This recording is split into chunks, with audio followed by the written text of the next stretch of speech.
Hola, ¿cómo les va? Bueno, atención con este juego, es un juego viejo que podemos jugar en familia. Necesitamos jugar de a dos por lo menos, ¿sí? Y después podemos cambiar los roles. Una soga o cinta en el piso, cualquier material que tengan lo podemos reemplazar por alguna corbata, alguna bufanda larga.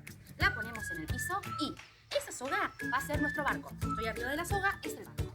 Si estoy atrás de la soga, es agua. Pero si estoy adelante de la soga, es tierra. ¿Sí? Agua, barco y tierra. Alguien de afuera nos va a decir tierra, agua, barco y nosotros vamos a tener que saltar rápidamente con los dos pies en esa zona. ¿Estamos listos? Me va a ayudar Seba hoy. Vamos. Tierra.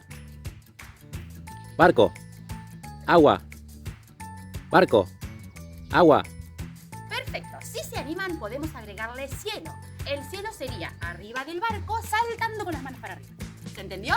Le agregamos cielo. A ver cómo sale. Barco. Tierra.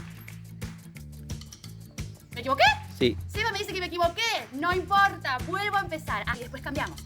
El familiar que me estaba diciendo de afuera viene a jugar y yo de afuera le digo a dónde tiene que moverse. Podemos saltar con dos pies, con uno, con derecha o con izquierda. ¿Se animan a jugar? Un beso grande.